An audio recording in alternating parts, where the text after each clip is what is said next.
അതൊരു പണ്ഡിതന്മാർ വളരെ ഗൗരവത്തിൽ ചർച്ച ചെയ്യുന്നൊരു വിഷയമാണ്. അതായത് തക്ഫീറുമായി ബന്ധപ്പെട്ട വിഷയം. അതായത് ഷിർക്ക് സംഭവിച്ച ആളുകളെല്ലാം കാഫിര്യങ്ങളെന്ന് വിളിക്കാൻ പറ്റുമോ ഇല്ലേ എന്നുള്ള ഒരു വിഷയമാണ്. അപ്പം അത് ഒരുപാട് വിഷയം കണക്റ്റഡാണ്.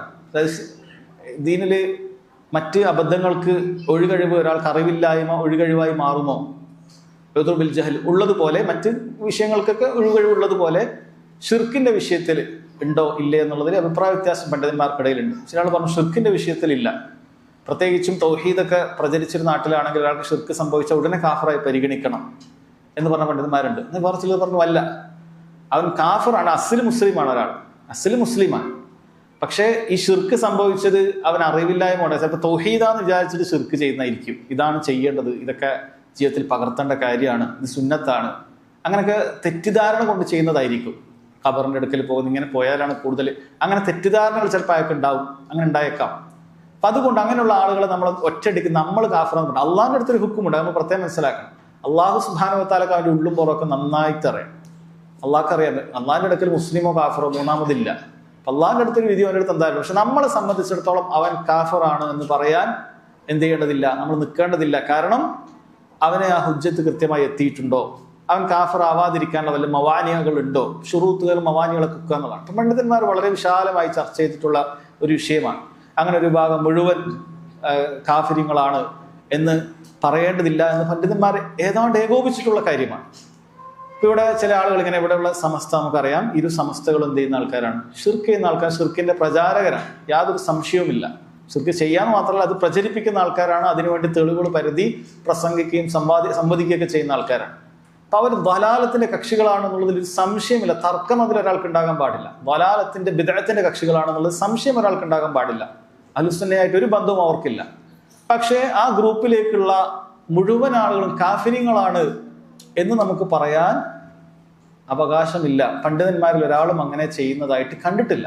പണ്ഡിതന്മാരിൽ മാതൃക. അപ്പൊ അതിൽപ്പെട്ട ഒരാൾ സമസ്ത, അത് നമ്മൾ ചിന്തിച്ചാൽ തന്നെ നമുക്കറിയാം, അതിൽ തന്നെയുള്ള പ്രാസംഗികരായിട്ടുള്ള ആളുകൾ തന്നെ എല്ലാവരും കാഫിര്യങ്ങൾ നമുക്ക് പറയാൻ കഴിയില്ല. പല കാരണങ്ങൾ കൊണ്ട് ആളുകൾ നിൽക്കുന്നുണ്ട്. ചെയ്യുന്നതും വലിയ അബദ്ധമാണ്. അത്തരം ഒരു ഭാഗത്തോടൊപ്പം സഹകരിക്കാന്നോ വലിയ അബദ്ധമാണ്. അത് നമുക്ക് സംശയമില്ല. വൻപാപമായിരിക്കാം. പക്ഷെ കുഫറായോ കാഫിറായോ എന്നുള്ളത് വേറെ വിഷയമാണ്. കാഫിറായി കഴിഞ്ഞാൽ വിഷയങ്ങൾ പലതുണ്ട്. അയാളുടെ സലാം പറയാൻ പാടില്ല, അയാളെ പുറകെ നിസ്കരിക്കാൻ പാടില്ല, അയാൾ അർത്ഥം തിന്നാൻ പാടില്ല, ഏതെങ്കിലും ഒരു സമസ്തക്കാരൻ അർത്ഥ ഒരു ഇറച്ചി നീ കഴിക്കാൻ നിനക്ക് പാടില്ല. എല്ലാ വിഷയവും അതിൽ പെടുന്നുണ്ട്. അല്ലാതെ വേറെ ഏതെങ്കിലും ചെറിയ വിഷയങ്ങൾ മാത്രം ഒതുങ്ങുന്ന കാര്യമല്ല. അതുകൊണ്ട് അവരെ കാഫിറാക്കുക, തക്ഫീർ മൊത്തത്തിലേക്ക് ചെയ്യുക. ഇന്നാൾ മുഴുവൻ ഇന്ന ഗ്രൂപ്പ് മൊത്തം തക്ഫീർ ആം.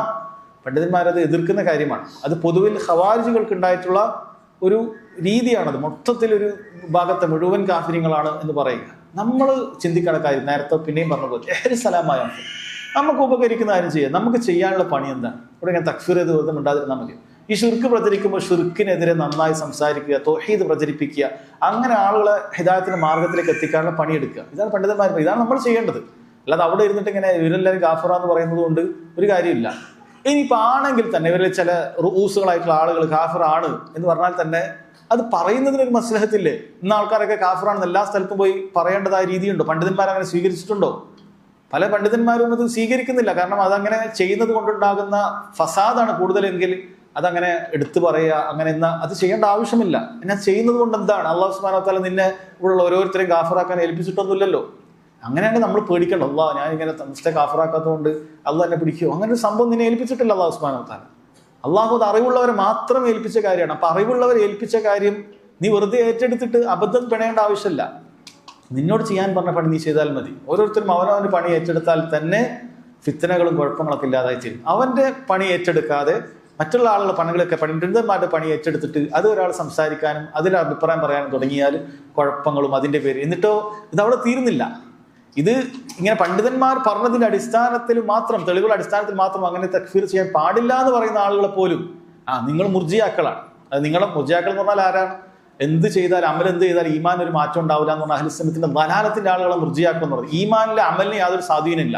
ഒരാൾ വിശ്വസിച്ചാൽ എത്ര ഹറാമുകൾ ചെയ്താലും അവന്റെ അബൂബക്കർ സിദ്ദീഖ് റളിയല്ലാഹു ഈമാൻ പോലെ നിലനിൽക്കും എന്ന് വിശ്വസിക്കുന്നവരാണ് മുർജിയാക്കൾ. അപ്പൊ അതേപോലെയാണ് നിങ്ങൾ എന്ന് പറഞ്ഞിട്ട് മുർജിയാക്കളാന്ന് പറഞ്ഞിട്ട് ആരോപിക്കുക. ഇൽമില്ലെങ്കിൽ സഹോദരങ്ങളെ സ്വന്തത്തിനും മറ്റുള്ള ആളുകൾക്കൊക്കെ ഒരുപാട് ഉപദ്രവങ്ങൾ ഉണ്ടാക്കുക.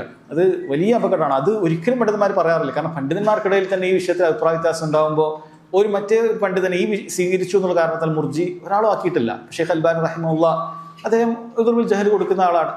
എന്നാൽ ഇപ്പുറത്തെ ഷെയ്ഖ് ഇബ്നു ബാസ് റഹിമഹുള്ള വളരെ ശക്തനായ ഈ വിഷയത്തിൽ ശക്തമായിട്ട് എന്ത് ചെയ്യുന്നുണ്ട് അഭിപ്രായങ്ങൾ. അതിന്റെ അടിസ്ഥാനത്തിൽ ഷെയ്ഖ് എന്ത് ചെയ്തിട്ടില്ല, അൽബാനി മുർജിയാണ് അല്ലെങ്കിൽ ഇന്ന ഉദുർ കൊടുക്കുന്ന ആൾ മുർജിയാണ് എന്ന് പറയാറില്ല. അങ്ങനെ പറയുന്നവർ യഥാർത്ഥത്തിലുള്ള തക്ഫീരികളാണ്. ഖവാരിജുകളിൽ നിന്ന് മാത്രമേ അങ്ങനെ അഹ്ലുസുന്നത്തിന്റെ ഉലമാക്കൾക്കെതിരെ ഇന്നയാളൊക്കെ മുർജികളാണെന്നുള്ള സംസാരം ഉണ്ടാവാറുള്ളൂ.